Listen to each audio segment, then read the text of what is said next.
Hello guys, welcome to my channel and నేను మీ సయ్యద్. ఇప్పుడు ఈ వీడియోలో మనం బీఎస్టీ సినిమా గురించి మాట్లాడుకోబోతున్నాం. సో ఇంకెందుకు ఆలస్యం, పదండి మ్యాటర్లోకి వెళ్ళిపోదాం. నేను ఈ వీడియోని ఇంత డల్గా స్టార్ట్ చేయడానికి రీజన్ ఏంటంటే, ఈ సినిమా నన్ను అంతలా డిసప్పాయింట్ చేసింది కాబట్టి. ఏ ఎక్స్పెక్టేషన్స్ అయితే పెట్టుకుని వెళ్ళానో అవన్నీ పూర్తిగా నీరు గారిపోయాయి. యాక్చువల్లీ ఈ సినిమాని స్టార్ట్ చేసిన విధానం ఏదైతే ఉంటుందో అది చాలా ఇంట్రెస్టింగ్గా అనిపిస్తుంది. అది చూసిన తర్వాత మనకు ఈ మూవీ ఇక నుంచి డే తడి పోచమ్మ గుడి అన్న లెవెల్లో సాగుతుందని అనుకుంటాం. కానీ ఆ తర్వాత వచ్చే ఎపిసోడ్లు ఏవైతే ఉంటాయో మన బ్రెయిన్ని పూర్తిగా వాష్ చేసి పారేస్తాయి. ఈ టార్చర్ భరించిన కాసేపు అయ్యాక అసలైన హాస్టేజ్ ప్లాట్ స్టార్ట్ అవుతుంది. ఇంకేముంది, ఇక నుంచి మనకి ఎంటర్టైన్మెంట్ అని అనుకుంటాం. తీరా చూశాక అక్కడ కూడా మనకి డిసప్పాయింట్మెంట్ తప్పదనమాట. యాక్చువల్లీ ఇలాంటి హాస్టేజ్ ప్లాట్లు అన్నవి చాలా సీరియస్గాను, ఇంట్రెస్టింగ్గాను, థ్రిల్లింగ్గాను సాగాలి. లోపల ఉండే హీరో ఎత్తుకు పై ఎత్తులు వేస్తూ విలన్లని కొడుతూ బందీలుగా ఉన్న జనాల్ని కాపాడాలన్నమాట. కానీ ఇక్కడ మాత్రం సినారియో పూర్తిగా డిఫరెంట్గా ఉంటుంది. టెర్రరిస్టు ఎంత క్రూరంగా ఉంటారో, జనాల పట్ల వాళ్ళు ఎంత దారుణంగా వ్యవహరిస్తారో మనం ఇంతకుముందు సినిమాలు అండ్ వెబ్ సిరీస్లలో చూడడం జరిగింది. కానీ ఈ సినిమాలో మాత్రం మన టెర్రరిస్టులు అలా ఉండరు. అంటే మొదట్లో భయపెట్టించినట్లే అనిపిస్తుంది, కానీ ఆ తర్వాత వీళ్ళు అలా కనిపించారనమాట. హీరోతో దెబ్బలు ఎప్పుడెప్పుడు తిందామా అన్నట్లుగా వెయిట్ చేస్తుంటారు. అండ్ మన లోపల ఉండే హోస్టేజెస్ ఎవరైతే ఉంటారో వాళ్ళు కామెడీ చేస్తారు. ఎస్, మీరు వింటుంది నిజమే.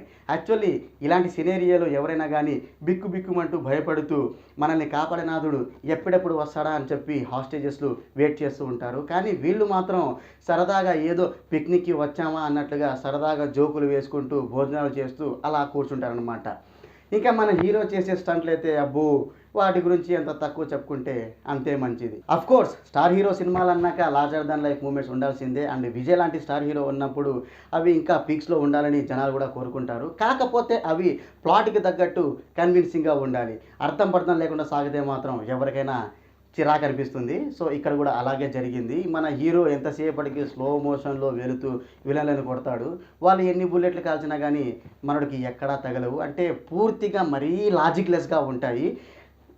కోర్స్ కమర్షియల్ సినిమాల్లో లాజిక్ల గురించి మాట్లాడుకోకూడదు, కానీ అవి కనీసం కొంచెం సంతృప్తికరంగా అయినా కానీ కన్విన్సింగ్గా అయినా కానీ ఉండాలి. కానీ ఇక్కడ అలాంటి కన్విన్స్గా ఏది ఉండదు. మరీ లాజిక్లెస్గా ఆ యాక్షన్ సీక్వెన్స్లు ఉంటాయి. చూడ్డానికి స్టైలిష్గానే ఉంటాయి కానీ పెద్దగా ఆకర్షణీయంగా ఉండవు. పోనీ సెకండ్ హాఫ్ అయినా ఇంట్రెస్టింగ్గా సాగుతుందా, ఇంకా ట్విస్టులు ఏమైనా ఉంటాయి అనుకుంటే అది కూడా సోగా సాగిపోతూ మనల్ని బాగా బోరింగ్ కొట్టించేస్తుంది.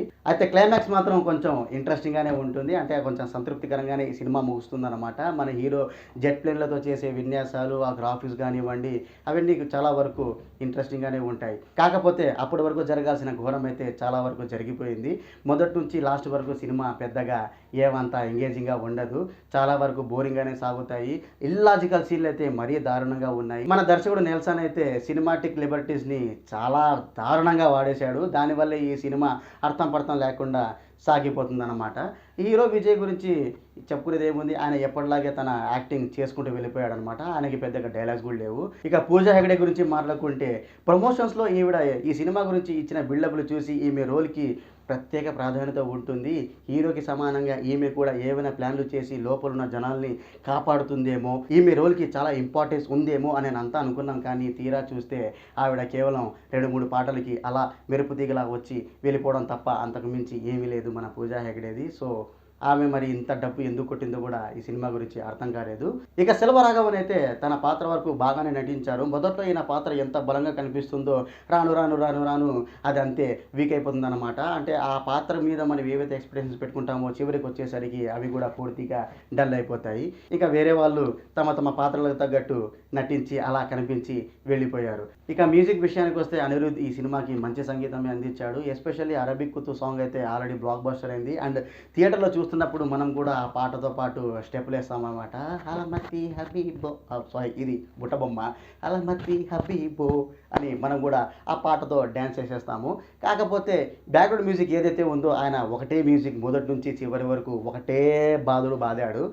ఈసారి కొంచెం వేరియేషన్ చూపించలేదు. అండ్ ఈ బ్యాక్గ్రౌండ్ మ్యూజిక్ కూడా కాపీ కొట్టినట్టు ఆల్రెడీ నెగిటివ్ టాక్ స్ప్రెడ్ అయిపోయింది, అది అందరికీ తెలిసిందే. సో అది పక్కన పెట్టేద్దాం, ఆ టాపిక్ పక్కన పెట్టేద్దాం. ఇంకా విజువల్స్ అయితే చాలా గ్రాండ్గానే ఉంటాయి అండ్ ప్రొడక్షన్ వాల్యూస్ అయితే బాగా ఖర్చు పెట్టారని మనకు అర్థమవుతుంది. దర్శకుడు నెల్సన్ ఈ సినిమా ప్లాట్ని ఎంచుకున్న విధానం అయితే బాగానే ఉంది, కాకపోతే అతని ట్రీట్మెంటే మరీ దారుణంగా ఉంది. ఏదో హీరో విజయ్ ఉన్నాడు కదా, ఆయన ఫ్యాన్స్ని సంతృప్తి పడదామనే ఉద్దేశంతో జస్ట్ ఆయన ఎలివేషన్ల మీదే ఫోకస్ పెట్టాడే కానీ అసలైన ప్లాట్ మీద ఫోకస్ పెట్టలేదు. దాన్ని థ్రిల్లింగ్గాను ఇంట్రెస్టింగ్గాను మలిచే ఆస్కారం ఉంది, కానీ ఇతను హీరోని చూసుకొని ఆ హీరోకి ఎలివేషన్లు పెట్టడం తప్ప అంతకు మించి పెద్దగా ఆలోచించలేదు. అందుకే ఈ సినిమా ఇంత దారుణంగా మనల్ని డిసప్పాయింట్ చేసిందని చెప్పుకోవచ్చు. సో ఇదండి రివ్యూ, ఇంతటితో నేను ఈ వీడియో ముగిస్తున్నాను. ఈ వీడియో కనుక మీకు నచ్చినట్లయితే ప్లీజ్ లైక్ చేయండి, షేర్ చేయండి అండ్ నా ఛానల్ని సబ్స్క్రైబ్ చేయండి. సబ్స్క్రైబ్ చేసిన తర్వాత పక్కనే ఉన్న బెల్ ఐకాన్ని దబెలమని లాగి కొట్టండి. నా నుంచి ఇలాంటి వీడియోస్ మీకు రెగ్యులర్గా వస్తూనే ఉంటాయి. సో నెక్స్ట్ వీడియోలో కలుద్దాం, అప్పటి వరకు బాయ్ బాయ్.